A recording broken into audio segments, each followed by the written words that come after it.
नमस्कार मेरे प्यारे साथियों, स्वागत है आपका अपने हिस्ट्री क्लास में।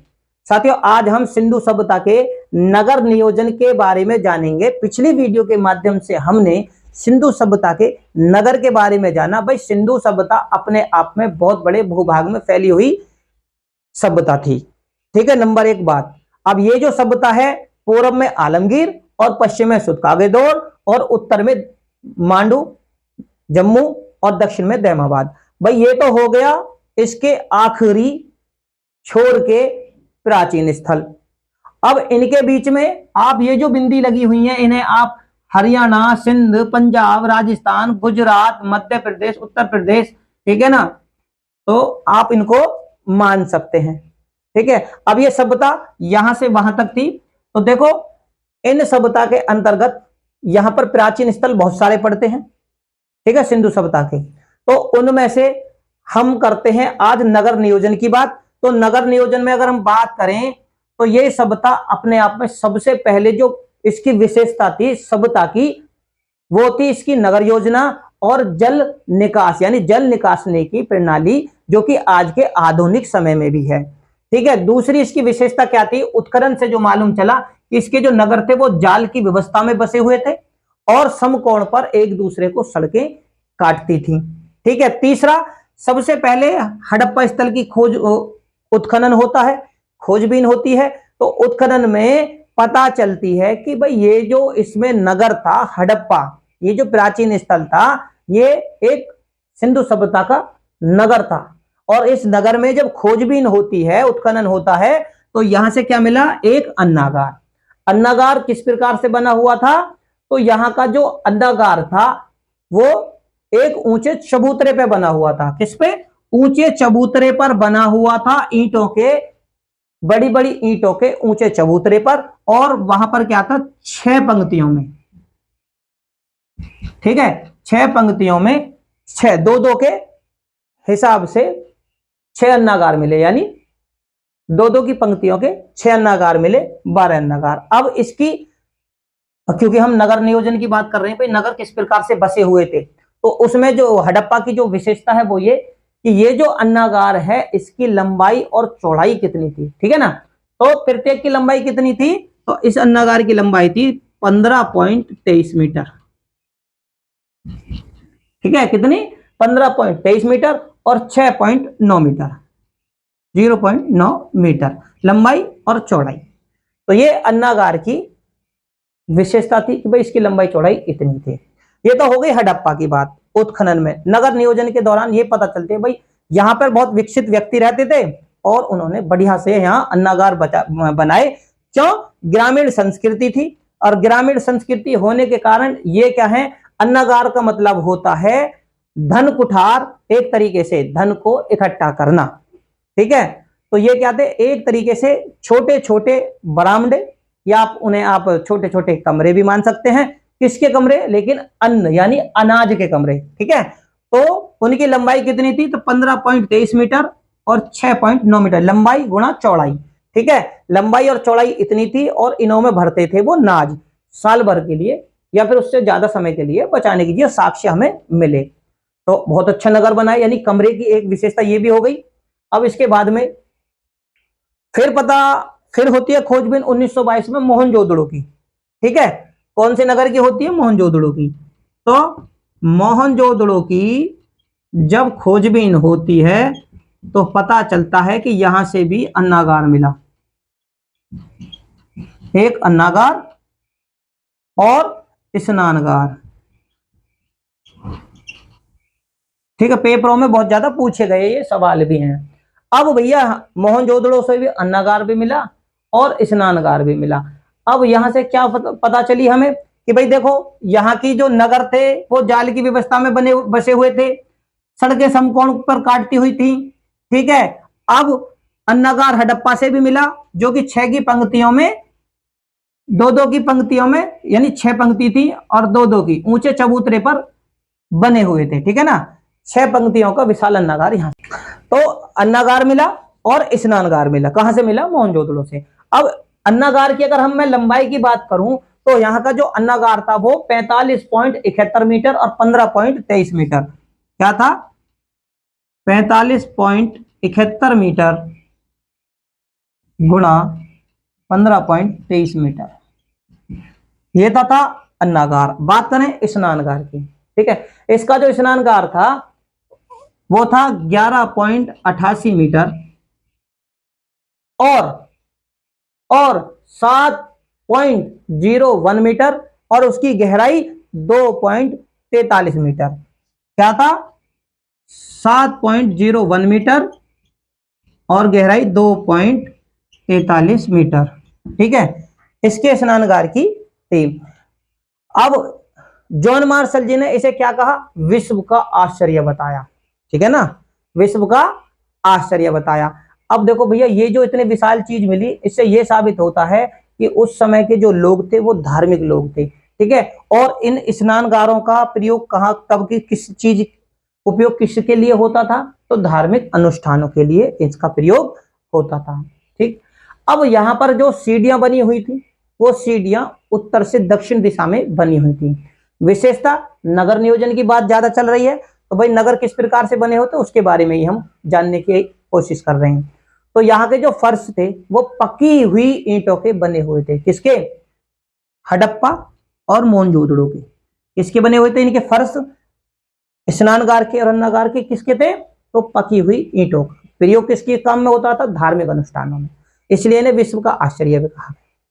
ठीक, इसके बाद में उत्खनन होता है कालीबंगा का। क्या? सिंधु सभ्यता का प्राचीन स्थल कालीबंगा। मैंने आपको बताया सिंधु सभ्यता बहुत बड़े भूभाग में थी और इसके अंतर्गत कौन कौन से प्राचीन स्थल थे जिनसे खोजबीन हुई, खोजबीन होने उत्खनन हुआ और उत्खनन में क्या पता चली कि भाई यहाँ की जो नगर की योजनाएं थी वो किस प्रकार से थी। नगर योजना में वो कमरे किस प्रकार से बनाते थे, यानी भवन किस प्रकार से बनाते थे, नालियां किस प्रकार से बनाते थे, सड़कें किस प्रकार से बनाते थे, ठीक है ना। और इन्हें बनाने के बाद में उनमें ये ईंटों का प्रयोग किस प्रकार की का करते थे? पकी हुई ईंटें, कच्ची ईंटें, चूने की ईंटें, ठीक है ना, चूना पत्थर, है ना। तो कुल मिला के ये किस किस प्रकार से इनकी योजना थी। यहाँ के जो लोग थे, मान लीजिए हड़प्पा के लोग पकी ईंटों का करते होंगे और हो सकता है कालीबंगा के और किसी चीज का। तो यही तो हम आपसे समझाने की कोशिश कर रहे हैं भैया। और खोजबीन होती है तो पता चलता है कालीबंगा का। तो कालीबंगा में क्या मिलता है? कालीबंगा, कालीबंगा का जब उत्खनन हुआ तो नगर योजना के अंतर्गत क्या पता चला कि यहां पर हर घर में अपने अपने क्या थे? कुएं, ठीक है ना। इसमें क्या थे? उत्खनन से पता चला कि यहाँ के जो उस समय कारीगर थे, राजमिस्त्री थे, उन्होंने अपने अपने घरों में, व्यक्तियों ने अपने अपने घरों में कुएं बनवाए थे, ठीक है, और कुएं बनवाए थे। और देखो कालीबंगा की जो जल निकासी की जो व्यवस्था थी वो हड़प्पा और मोहनजोदड़ो की तरह ही विकसित थी, यानी बहुत ही अच्छी किस्म की थी। अच्छी किस्म का मतलब यह है कि जो कालीबंगा की हमें नगर योजना की जो साक्ष्य मिले उसमें क्या मिला कि यहाँ पर जो नालियां बनी हुई थी वो बहुत ही, घरों से जो पानी निकलता यानी कुएं से जो पानी निकलता था वो मोरिया बनी हुई थी और मोरियों के रास्ते यानी कि नालियां। आज के समय में नालियां, उस समय मोरियां आज भी बोल देते हैं, ठीक है ना। तो उनके रास्ते से पानी निकालने की बहुत अच्छी व्यवस्था थी। और उनके ऊपर एक खास विशेषता और थी, इन नालियों के ऊपर ईंट और पत्थरों की सिंधु सभ्यता के लोगों ने क्या करा था कि नालियों में कुछ कबाड़ ना गिर जाए, कुछ आज के जैसे आधुनिक समय में हम उन नालियों को ढक देते हैं किसी जाल से या क्या कहते हैं पत्थरों से, तो उसी प्रकार इन्होंने भी नालियों को क्या करा था? ईंट पत्थर की तख्तियां, ठीक है ना, एक तरीके से सिल्लियां से क्या था? ढका हुआ था। और ढकने के बाद भी इन नालियों के बीच में था मैन होल, जिसे करते हैं नरमुखे, ठीक है ना। मेल होल, क्यों? नालियां मेल होल में जाती थी और मैन हॉल से पानी फिर आगे के लिए चला जाता, जो कि आज के आधुनिक समय में भी देखने को मिलता है, ठीक है।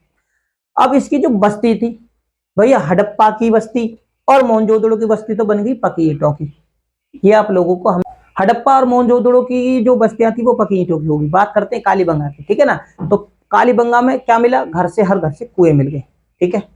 अब जो कालीबंगा की जो बस्तियां बनी हुई थी वो कच्ची ईंटों की बनी हुई थी। कौन सी?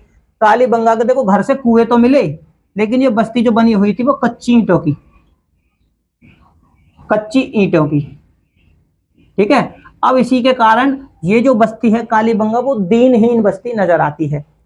सिंधु सभ्यता इतने बड़े भूभाग में थी, जो मैं आपसे साझा कर रहा हूँ बातें वो यही कर रहा हूँ, तो इतने बड़े भूभाग में थी तो कुछ जगह पर तो बहुत उन्नत किस्म के अवशेष मिले और कुछ जगह पर हमें थोड़े से उनसे निम्न स्तर के मिले, ठीक है ना। और जो हमें वहां से नगर योजना के साक्ष्य मिले वही हम आपसे साझा कर रहे हैं। तो छह छह की छह पंक्तियां, छह अन्नागार थे, ठीक है ना। छह हमें मिले, दो दो की लाइन में छह थे, तो 12 हो गए कमरे अन्नागार हड़प्पा के। तो कालीबंगा की हर घर से तो कुएं मिले, ठीक है, और कच्ची ईंटों की ये बस्ती बनी हुई थी, ये मिल गया, ठीक।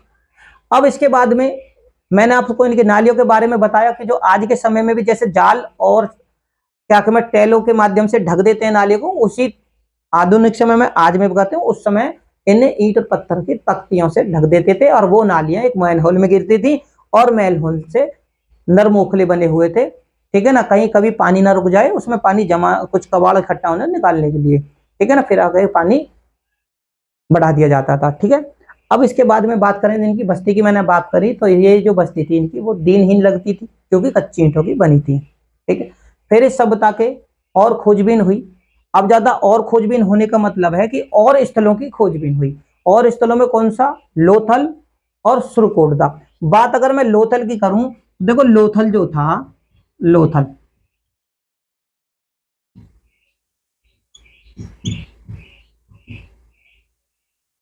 ठीक है, सुरकोटदा, यहां से क्या है, एक तो लोथल में क्या था, आयतकार,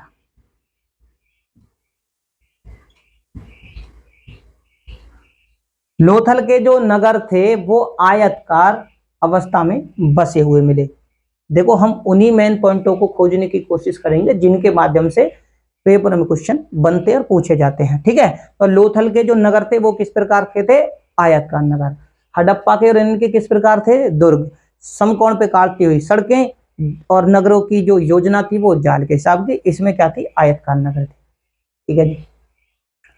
अब बात करें सुरकोटदा की, तो देखो लोथल में और सुरकोटदा से हमें एक चीज मिलती है नगर योजना की, कि यहां ये जो दोनों नगर हैं एक ही रक्षा, ठीक है, एक ही रक्षा प्राचीर से घिरे थे।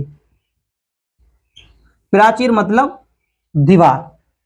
लोथल और सुरकोटदा एक ही रक्षा प्राचीर से घिरे होने का मतलब है, रक्षा जो प्राचीर है ना, रक्षा प्राचीर, रक्षा मतलब किसी भी जंगली जानवरों से रक्षा, ठीक है, जंगली जानवरों से रक्षा, डाकुओं से रक्षा, और बाढ़, नदियों के बाढ़ और पानी से नगर की सुरक्षा के लिए सिंधु के जो निवासी थे यानी लोथल के और सुरकोटदा के, उन्होंने इन नगरों की सुरक्षा के लिए इनके चारों तरफ दीवार बनाई हुई थी। तो दीवार किसमें आ गई? नगर योजना के अंतर्गत। यानी इन नगरों की सुरक्षा के लिए यहां से क्या मिला? एक रक्षा प्राचीर मिला। रक्षा प्राचीर एक तरह की दीवार मिली जो कि संभवतः इन्हें बाढ़ के पानी से बचाती होगी, ठीक है। अब देखो सिंधु, कोटदीजी और आमरी, कौन से? सिंध, कोटदीजी, कोटदीजी और आमरी, ये क्या है भैया? ये भी सिंधु सभ्यता के प्राचीन स्थल हैं। अब प्राचीन स्थलों में नगरों की बात चल रही है तो मैं नगरों से ही संबंधित जानकारी जुटाने की कोशिश करूंगा। इसमें क्या सुविधा मिली? सुविधा क्या? उत्खनन के दौरान हमें क्या मालूम चला सिंध, कोटदीजी और आमरी से, कि भैया जिस प्रकार से हड़प्पा और मोहनजोदड़ो में तो दुर्ग और गढ़ी के साक्ष्य मिले,